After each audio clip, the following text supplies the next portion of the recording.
Welcome to Fabulous Feasts. I'm Dr. DeFabio. Fabulous Feasts is all about empowerment. It's about empowering you to make healthy food choices because you are not only what you eat, you are what you eat eats. In Fabulous Feasts, we talk about foods that reduce inflammation. We talk about foods that boost immunity. We talk about foods that strengthen your body's ability to heal if it's lost some of its health, or to help you maintain as well as regain your level of health and fitness. It all goes back to what Hippocrates said thousands of years ago. Let medicine be thy food and let food be thy medicine. And yes, that's what Fabulous Feast is about. So hopefully you'll learn some new flavor pairings and some great recipes that are going to help reduce your inflammation, improve your immunity, and stay well and healthy. Today we got a couple of really great recipes. One is Vongole alla Romeo e Julieta, which is going to be paired with a high antioxidant spinach salad. So great pairing, they go great together, and I think you're going to love it. So where do we start? We're going to start with our Romeo alla Vongole, or excuse me, Vongole alla Romeo e Julieta. It starts with actually sausage. We call it Vongole Clams, Romeo and Juliet style, because it's the perfect pairing of some ingredients that you normally wouldn't expect together.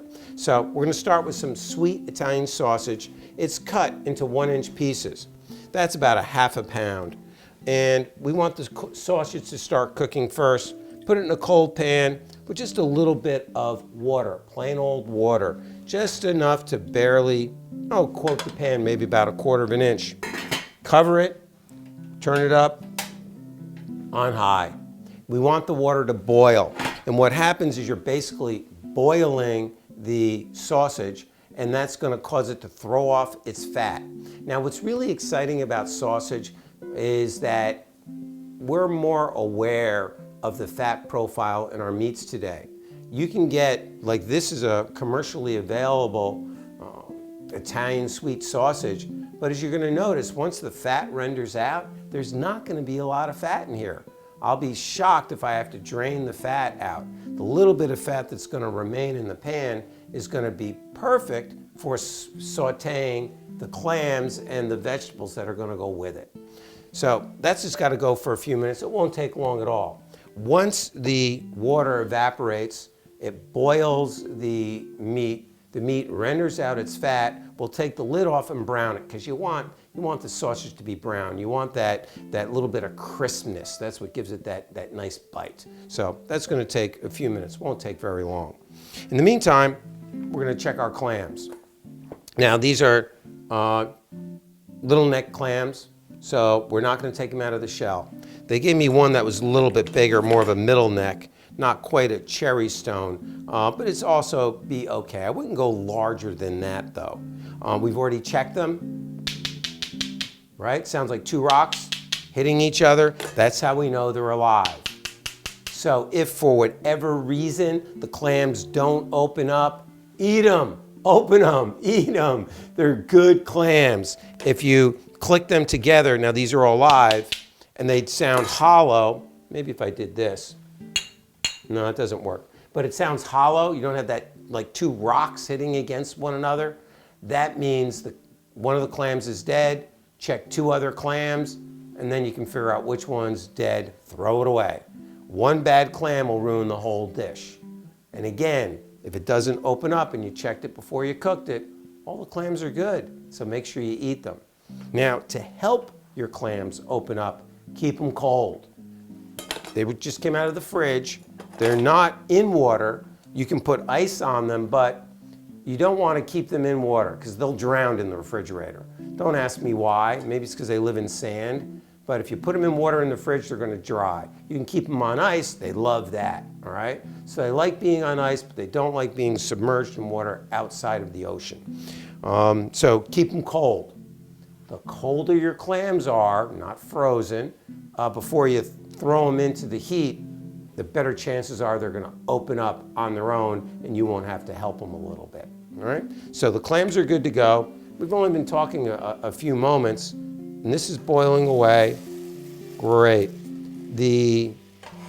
not cooked through yet, but by the time that little bit of water evaporates, the sausage will be cooked through. So we're going to let that continue to cook because we don't want to add the clams, or the next part is going to be some red pepper, the next pairing that you might not think is so readily together, and broccoli rabe. So these are all the things that are going to go in with the sausage, and it's going to be fantastic. While that's cooking, let's prep our broccoli rabe. So broccoli rabe, bitter broccoli, all right, it comes just like this from the store. Now, the stalk is pretty woody, and it's tough, and that is where you're going to get a lot of the bitterness from. So we don't want too much of the stalk. So what we want to do is you want to clean it and cut it down, because you want the broccoli part, you want the little leaves, and a touch of the stalk is fine. This part of the stalk, you see it's flexible, it has a nice bite to it. This part of the stalk, very woody, very hard. So you just take a paring knife and cut off that part of the stalk. I would keep this leaf. There's nothing wrong with this. At the cost of food today, I would recommend you keep and use as much as you can. And then here's your top, which is great. And this stalk is wonderful to eat, not too hard. So here's this is the way it came right from the store. I rinsed it, obviously. I would cut it about there. This is a nice full leaf, which will cook down nicely, and there's your top, all right? So the shopping tip when you're buying broccoli rabe is look for the ones where the stalks are about that long. Because if you get the ones where the stalks are like that long, or twice as long, guess what? You're gonna have to cut them off. So you're paying for something you're not gonna use. Unless you're gonna take the stalks and make a nice stock with them. Great for stock, great for compost. So there's things you can do with them, but if you're just gonna use to cook and you're not gonna do something else with the stalks, look for the ones with the shorter stalks, okay? And of course, check to make sure that it's bright, all right? Firm in the leaves as well. So let's take a look over here. There you go, the fluid's gone, all right? This still has to brown, and look, there's like no real oil in there, okay, or fat, shall we say. So look for an Italian sausage that's not going to be, throwing off a lot of fat. If you happen to get a sausage that was high in fat and threw off a lot of fat, just drain it. So we're just going to let this brown for a moment. Now, a little thing about pork.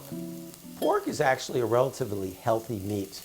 If you can get a pork that's hormone-free and raised sustainably, that would be ideal, all right? So you can look for that. Any of your prepared pork products, bacon, sausage, you want nitrate-free, gotta get nitrate-free, all right? Let's turn the heat down. A little bit too much, I turned it down. Nitrate-free is really, really important because nitrates are carcinogenic, guys, all right? So you gotta avoid nitrates. Where do you find them? Find them in preserved foods, bacon. You find them in hot dogs. You find them in lunch meat, all right? So nitrates are one of those things you can easily avoid. You can get lunch meat that doesn't have nitrates. You can get bacon that doesn't have nitrates. You have to look for it, but it's readily available. Now the sausage has got a little bit of a brown to it. Want a little bit of crispness, a little bite. At this point, let's start adding everything else. And no real liquid in there, no real oil, which is fine. Let's add some broccoli rabe first. Broccoli rabe is going to take a little bit longer to cook than the red pepper, so I'm going to add that first. Whoop, don't go there. And the pork's salty, but I am going to add just a pinch of salt, and I am going to add a pinch of red hot pepper flakes, just a little bit, all right? Let's cover this up. Broccoli rabe isn't dry, it's a little moisture on it from when I washed it, so that'll help throw off a little bit of moisture in the pan. I need to get my tongs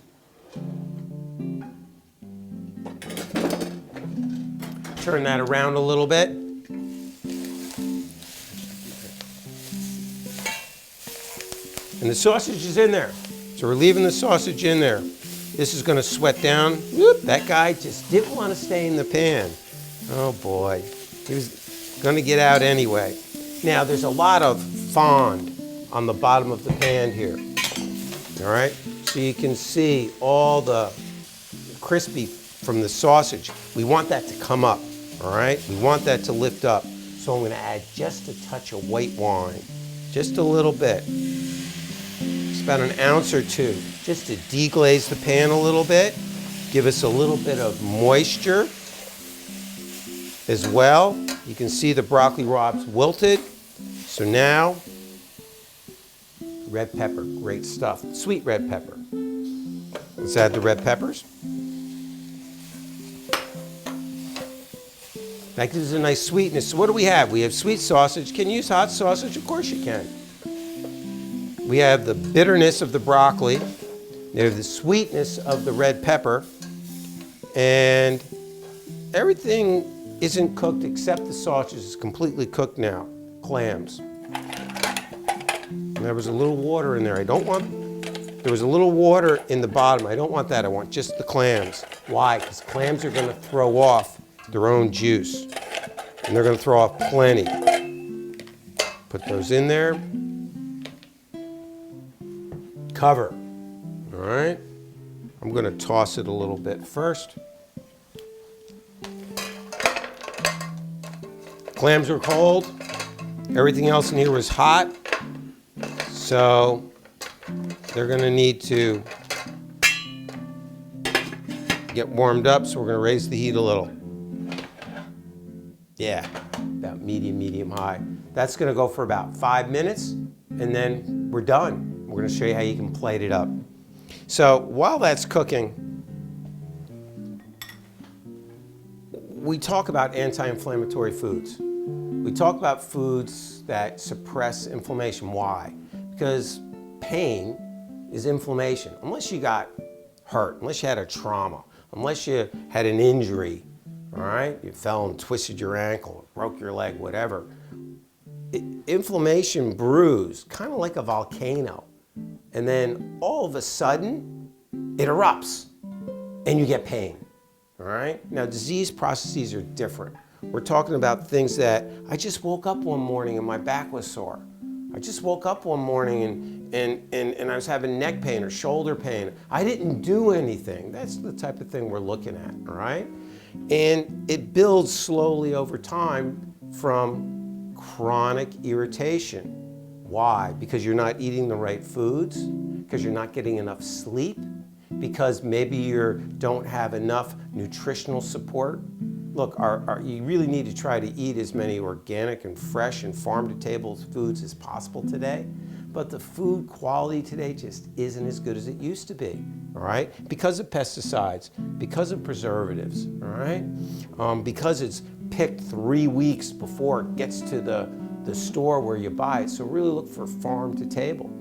But keeping inflammation down helps keep pain down, because again, pain's like a volcano.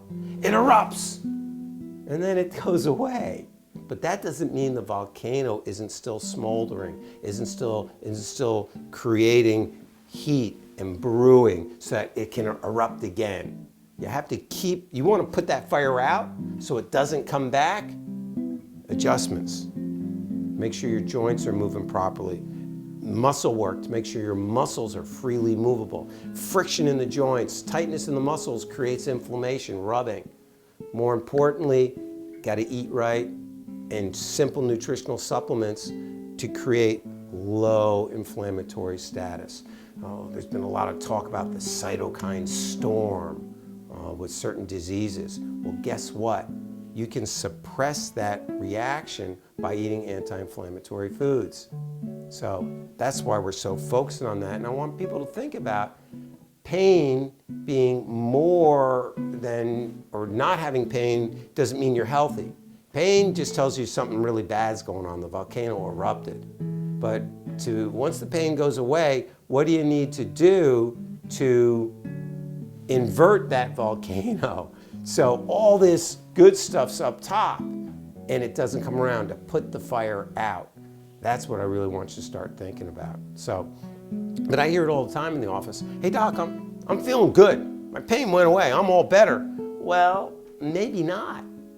Maybe your body hasn't finished healing. Maybe your body has some smoldering embers down there. Maybe we need to look at your work environment, your home environment, your desk, your lifestyle. And that's all the things that are part of that health management, investing in your health. It's not just looking at pain. Pain is just one variable, all right? So with that said, let's take a little look at the clams and see how they're doing. These take a few minutes. But ooh, they're opening nicely. Look at that. Not quite there yet, but very close. And the peppers are almost done, and the broccoli rabe's almost done. Nice medium-high flame. That'll be ready in just about a moment, so we're gonna let that cook, but I'm gonna grab a plate for it, and then we'll plate it up, and we'll have a little bit of Vongole a la Julieta and Romeo. We'll be right back.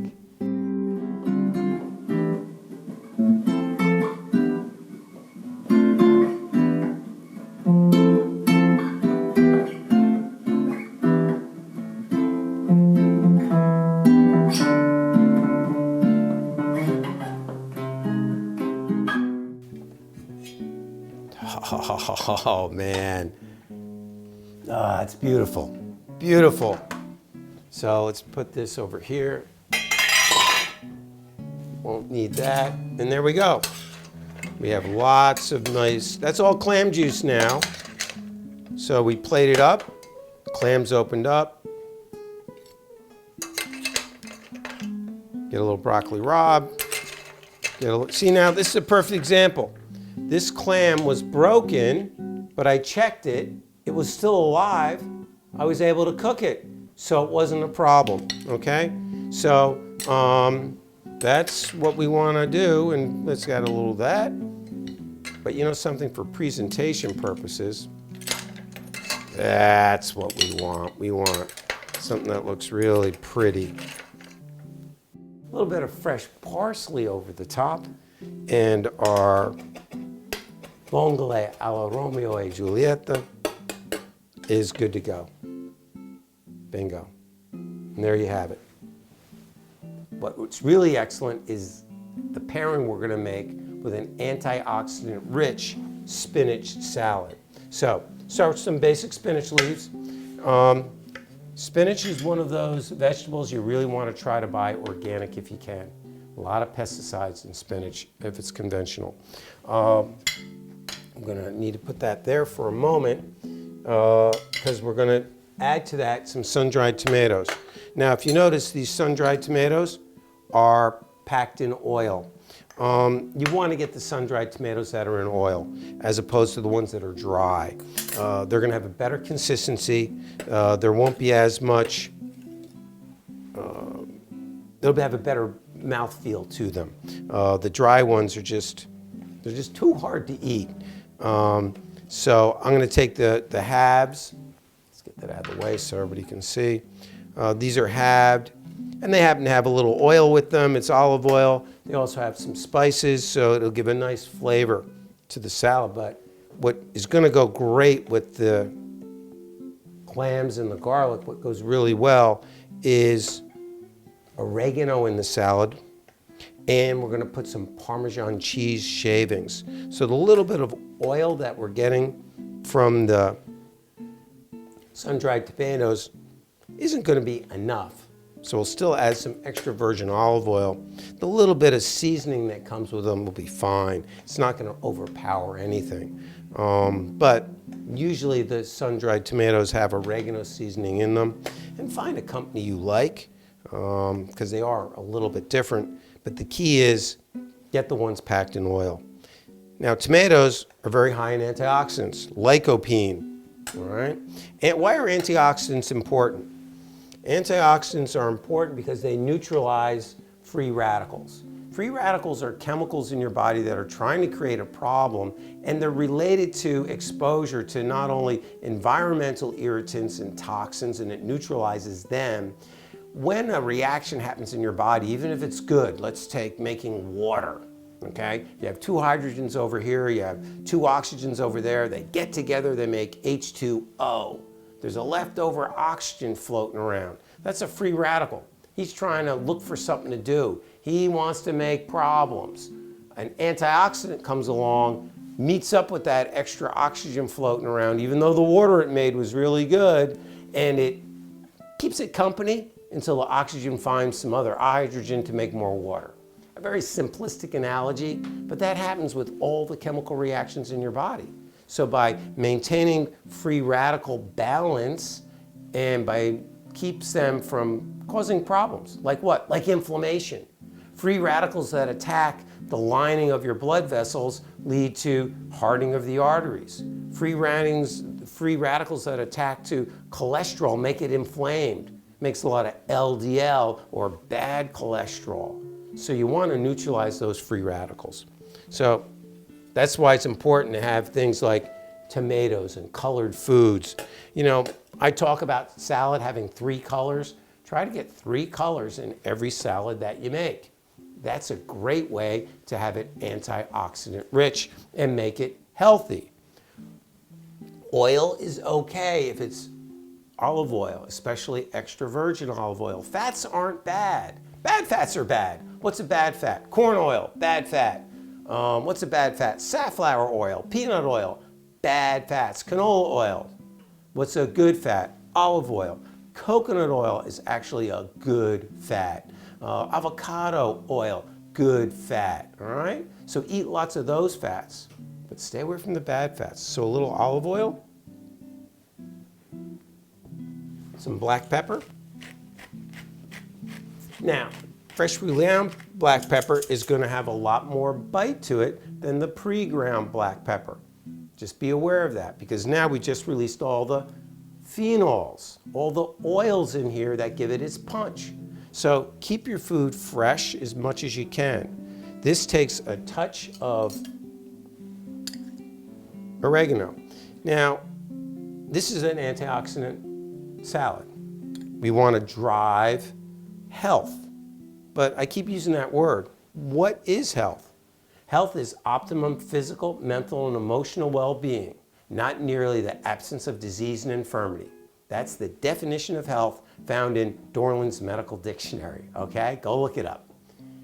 They don't have dictionaries anymore. Google it. The bottom line is, you notice what I said? Optimum physical, mental, emotional well-being, not merely the absence of disease. What do we talk about when we were making this? Pain, and that presence or absence of pain has got nothing to do with your health, according to Dorland's Medical Dictionary. It's all about how your body functions. How does your body function? It functions based on the integrity of all the different the integrity of all the different systems, respiratory, circulatory, digestive, muscular. They all have to be working properly.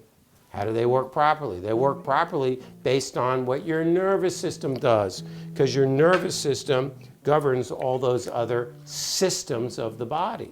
So that's why it's important to have a fully functioning, balanced nervous system. So health and how your body functions, it's called homeostasis. You want to maintain that balance. You want all the ligaments, nerves, organs, cells, everything to communicate well and to maintain balance. That balance gets maintained by sleeping, by exercising appropriately on both, obviously. That balance gets maintained by certain supplements. Guess what? You know, the big, the last couple of years, there's been a lot of excitement about CBD, hemp oil extract. That creates homeostasis in the body. It helps the body balance itself. Chiropractic adjustments, we've been talking about how chiropractic adjustments create homeostasis in the body, all right? Because it balances all the different systems. And as the systems work better, your body works better. So Fabulous Feast is about empowerment, I want to show you how you can eat antioxidant-rich foods, how you can take foods like sausage and broccoli rabe and red peppers and pair them together because they go so well together. And the combination of these two meals, I believe, is a perfect pairing, all right? But that's my opinion. I want you to try it and then you let me know, email me. However, you have to think about the bigger picture. What is your optimum physical, mental, and emotional well-being worth to you? What is your health worth to you? And what do you want to do to maintain, regain, and achieve that? I can't answer that for you. Just like in the office, I don't answer those questions for our patients, but I give you the options. I give you the options on how to regain your strength, regain your health. I give you the options on how to maintain what you have or how to change what you want to change with your optimum physical, mental, and emotional well-being. And then it's up to you to decide what you want to do. Now, with your food, start thinking about that. Really, really start thinking about that, because what you do today with your diet, yeah, it's going to impact maybe how you poop tomorrow, but in reality, it's going to affect your physiology for the next 30 years. And that's what you want to think about. One of my patients many years ago, Harold, quoted a term, and I still use it. He goes, yeah, coming here, he used to come once a month. Coming here is like health currency, okay? It's like investing in my health currency. And yeah, that was great, all right? So that's my sharing with you that Harold shared with me. So, do I have a fork? I got a real fork. Now I have two forks. What fork should I use for my salad? The seafood fork or my dinner fork? I don't have a salad fork. I should have a salad fork. I should have 3 forks here. So I'll use my dinner fork. But since I got my salad, my seafood fork, we can reserve that for when I have my clams. Antioxidant-rich foods are important. Choosing where your foods get sourced from is important. Making your food fresh as much as possible is important. But what's more important is keeping you from thinking about or allowing you or empowering you to make choices that are going to get you where you want to be in your optimum physical, mental, and emotional well-being in your health journey. And if you're one of my patients, I'm ready to partner with you on that. And if you're not one of my patients, thanks for watching the show. But that's what the DeFabio difference is all about. It's partnering with you on your journey to optimum physical, mental, and emotional well-being. I'm Dr. Donald DeFabio. Thanks for tuning in.